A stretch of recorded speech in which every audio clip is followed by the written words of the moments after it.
فرمولی که معلم برای اینکه ازت پول بگیره میگه بیا بیرون بهت بیشترم یاد میدم. ولی توی این ویدیو من بهت رایگان یاد میدم تا بتونی هر سالی که گذاشتن جلو بتونی راحت‌تر، سریع‌تر حلش کنی و بری سوال بعدی. من و تو کلاس 11 هستیم. شاید با معادله خط آشناییم، ولی اون کسایی که این ویدیو رو میبینن و کلاس 10 هستن شاید معادله خط رو نمیدونن چیه.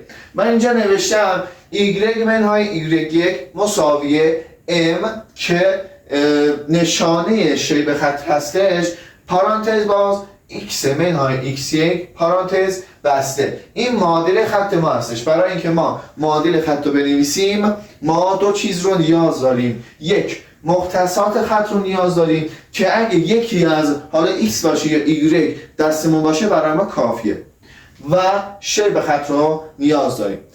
ببینید بچه‌ها، معلم‌ها برای اینکه بیشتر یاد بدن میگن بیا کلاس بیرون و واقعا هم یاد میدن اما پول میگیرن. خب ولی این فرمول رو همیشه به ما توی کلاس گفتن. بچه‌ها 11 دقت کنید، این فرمول رو همیشه به ما توی کلاس گفتن m یا شیب خط مساویه تفاضل ضریب y ها بر تفاضل ضریب x ها. حالا شاید ندونن تفاضل ضریب y ها چیه. بچه‌های دهمی، بچه‌های 11 ببینید m که حالا گفتیم شیب خط هستش مساویه y2 منهای y1 که همون میشه تفاضل ضریب y ها بر x2 منهای x1 که میشه تفاضل ضریب x ها.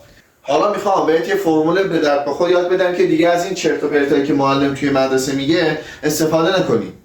یه فرمولیه که توی کلاس بیرون با پولی که تو میدی بهت یاد میده. ببین اون فرمول از این قراره، یه دونه بهت نمودار داده، گفته بیا شیب خط رو پیدا بکن. چیکار میکنی؟ شاید بیای از اون فرمول قدیمی که بهمون یاد دادن استفاده بکنی، ولی کاملا اشتباهه، وقت گیره. میای اینجا از این فرمولی که من نوشتم استفاده میکنی، شیب یا همون m مساویه ارتفاع تقسیم بر قاعده. من اینو پاک کنم از اول بنویسم. پس شیب مساویه ارتفاع تقسیم بر قاعده. قبل از اون من بگم آقا معادله خط من رو داده y مساوی x منهای 2. ما میدونیم که آقا ضریب x میشه شیب خط ما. شیب خط ما اینجا یکه، ولی ما شیب خط رو توی معادله خط پیدا کردیم که جایگذاری کردیم شده 1. اون شیب خط چی بوده که شده 1؟ ما باید اینجا اون رو پیدا بکنیم. خب ببینید میایم میگیم که شیب برابر m. خب ارتفاعمون اینجا از 3 تا منفی 2 هستش. ارتفاع اینجا چقدر میشه؟ 5 تا. آفرین 5.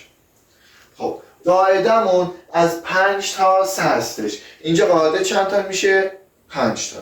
خب 5 مساویه 5 بر 5 میشه 1. پس آقا بله m ما برابر 1 میشه. m مساویه 1. دیدین خیلی روش آسون و به درد بخوری بود که خیلی از معلمان نمیخوان برای دانش آموزا بگن توی مدرسه، ولی وقتی که میری کلاس بیرون میاد همیشه رو برات باز میکنه با پول. ولی من اینا رو برات رایگان اینجا آموزش میدم تا هم ببین، لذت ببر، استفاده بکن و برام دعا بکن. و فقط ازت خواهش میکنم که این ویدیو رو بفرست به دوستات و سابسکرایب بکن که از ویدیو استفاده بکنی، لایک بکن و کامنت بذار و نظرتو برام بگو. ارادت.